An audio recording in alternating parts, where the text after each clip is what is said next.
Welcome to Talman institute Gonda. तो बच्चों आज हम लोग यूनिट्स एंड मेजरमेंट्स का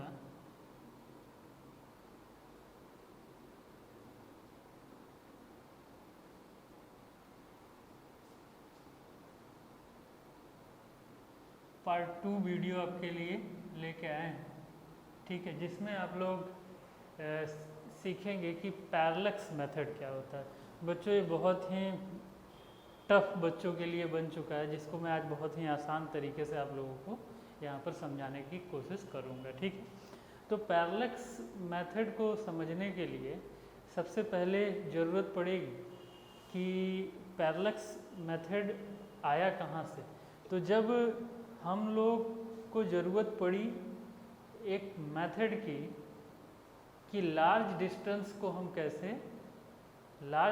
को कैसे हम लोग मेजर करें, तो हम पैरेलक्स मेथड, और इसमें आपका लेजर मेथड आता है, इको मेथड आता है, ठीक है, सोनार मेथड आता है।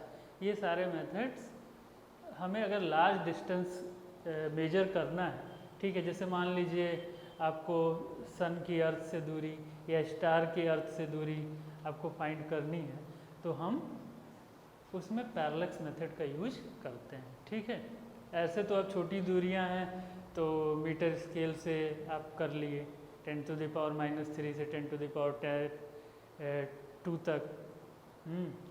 वर्नियर का आपने 10⁻³ तक आपने वो कर लिया, मेजर कर लिया, उसका लिस्ट काउंट होता है। स्क्रू गेज से आपने वायर का रेडियस मेजर कर लिया, ठीक है, 10⁻⁴ तक होता है। तो ये चीज़ें तो आप ऐसे मेजर कर लेते थे, ठीक है। लेकिन अगर हमको बहुत दूरी ज़्यादा दूरी है, तो वायर कोई छोटा हुआ, ठीक है, तो हमने मीटर स्केल से।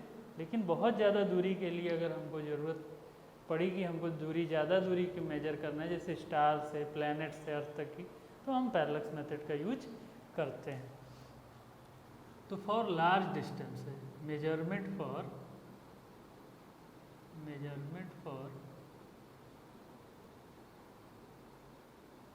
लार्ज डिस्टेंसेज,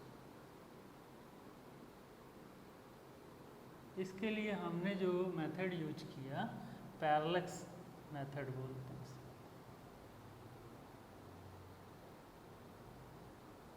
ठीक है, इसकी हिंदी की बात करें बच्चों तो इसका नाम है लंबन विधि।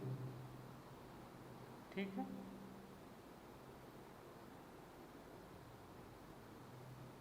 इसमें अगर इसको हम समझें, इसका स्टेटमेंट, तो parallax is the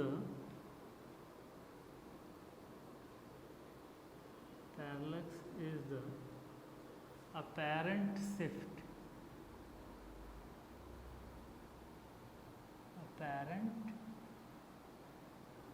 shift in the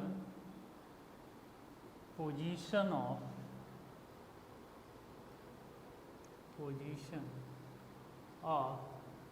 an object with respect to another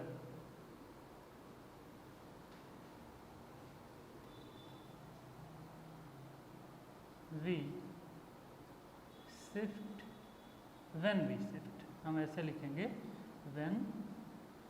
when we shift our eye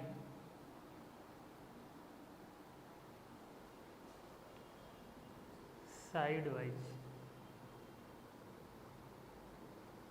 ठीक है, तो parallax is the apparent shift in the position of an object with respect to another when we shift our eye sideways. जैसे आप लोग देख रहे हैं बच्चों कि जैसे कैमरा है, कैमरा का फोकस पॉइंट है, और ये मेरे दो आईज, एक लेफ्ट और एक राइट। तो उस कैमरा को मैं देख रहा हूँ, तो अगर मैं एक आँख से इसको बंद करता हूँ, ठीक है, तो ये कैमरा दिख रहा है। लेकिन जैसे मैं इस आँख से बंद करूँ तो कैमरा थोड़ा सा अपोजिट डायरेक्शन में, यानी राइट आइज को जैसे मैं बंद करूँगा तो लेफ्ट आइज की तरफ थोड़ा सा मूव करेगा। ठीक है, क्यों? क्योंकि इन दोनों लेफ्ट और राइट आइज के बीच की जो दूरी है वो बहुत ही क्या है, सूक्ष्म है। तो इसी तरीके से कोई अगर मान लेते हैं स्टार है, ठीक है, और उससे हम क्या कर रहे हैं, अर्थ पर 2 पॉइंट है एल और आर, ठीक है। इस स्टार को हम ओ मान लेते हैं, मान लीजिए ओ हमने मान लिया कि ये स्टार ओ है, ठीक है, और ये अर्थ है। तो ये जैसे हम देखें तो यहाँ से अगर हम एक आर्क खींचें तो ये क्या एक टाइप का आर्क बन जाएगा कि नहीं बच्चों?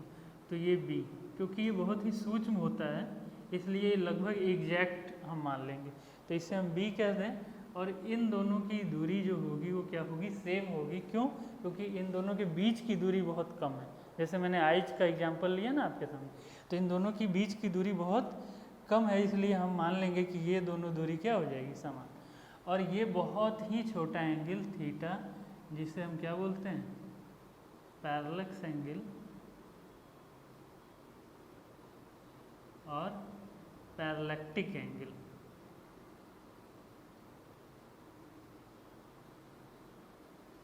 ठीक है, तो वही मैंने लिखा बच्चों कि पैरेलक्स इज द अपैरेंट शिफ्ट। पैरेलक्स क्या है, एक आभासी स्थानांतरण है, आभासी शिफ्ट है इन the position of an object, किसी ऑब्जेक्ट के पोजीशन के रिस्पेक्ट में विद अनदर, जब हम उसको एक दूसरे पोजीशन पे ले जाते हैं। In the position of an object with respect to another, किसी के रिस्पेक्ट में हम दूसरे पोजीशन पे ले जाएंगे। तो when we shift our eye side wise, यानी हम क्या कर रहे हैं, इस ऑब्जेक्ट के रिस्पेक्ट में हम अपनी आइज को क्या कर रहे हैं, शिफ्ट कर रहे हैं बच्चों। ठीक है, तो इस मेथड को हम क्या बोलेंगे, पैरेलक्स मेथड। ये जो कहलाता है आपका, ये बेसिस कहलाता है, इसे हम क्या बोलेंगे, बेसिस। तो बच्चों इस तरीके से हम लिख सकते हैं कि angle L O R equal parallax angle, it means theta, theta parallax angle है जो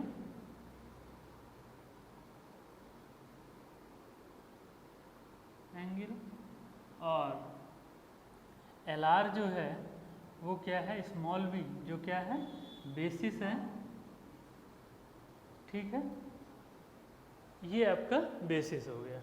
और एस जो है वो डिस्टेंस, यानी ओ एल और ओ आर क्या होगा, डिस्टेंस होगा, डिस्टेंस। ठीक है, ठीक है, कहाँ से कहाँ तक, तो प्लैनेट ओ, डिस्टेंस बिटवीन लिखेंगे, ऐसे लिख लेंगे, distance between planet O and L and और करके लिख लेंगे, और ओ एंड आर। ठीक है, ओ एंड एल के बीच की दूरी या ओ एंड आर के बीच की दूरी। तो अगर बच्चों आप लोग को मैंने जब प्लेन एंगल पिछले लेक्चर में बताया था, तो उसमें बताया था कि प्लेन एंगल अगर हम निकालेंगे तो हम क्या लिखेंगे, आर्क अपॉन रेडियस। तो अगर थीटा इक्वल आर्क क्या माना है हमने, ये दोनों लगभग क्या होंगे, बराबर होंगे। जो आपका एल आर हमने माना है बी, ये और ये एल आर, ये दोनों लगभग क्या होंगे, यानी आर्क एल आर और डिस्टेंस एल आर, ये जो डिस्टेंस, ये दोनों इक्वल होंगे लगभग। ठीक है, क्योंकि ये बहुत ही सूक्ष्म दूरी की बात होती है। तो ये भी बहुत ही स्मॉल एंगल होता है, बहुत ही स्मॉल एंगल। तो अगर हम यहाँ से लिखना चाहें बच्चों, तो ये आ जाएगा आपका parallax angle theta equal arc upon radius. तो आर्क कितना है बताइए, आर्क आपका कितना हो गया, बी, और अपॉन एस, रेडियस आपका एस है। रेडियस हमेशा क्या होगा, बराबर होगा। जैसे कोई सर्किल अगर हम मान लेंगे कि यहाँ से हमने कंपास रख के एक सर्किल खींचा, तो सर्किल का रेडियस क्या होता है, हर जगह समान होता है, ये आप लोग जानते हैं। तो आर के इक्वल क्या लिख सकते हैं हम, बी अपॉन एस। तो बी इक्वल क्या लिख सकते हैं, यानी बेसिस इक्वल अगर आपको निकालना है तो बेसिस इक्वल क्या आ जाएगा, यानी एंगल पैरेलक्स एंगल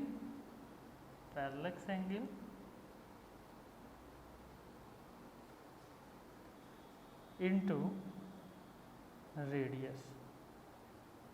यानी आप ऐसे लिख सकते हो v इक्वल एस थीटा, और इस पे बहुत सारे बच्चों न्यूमेरिकल लगाए जाते हैं।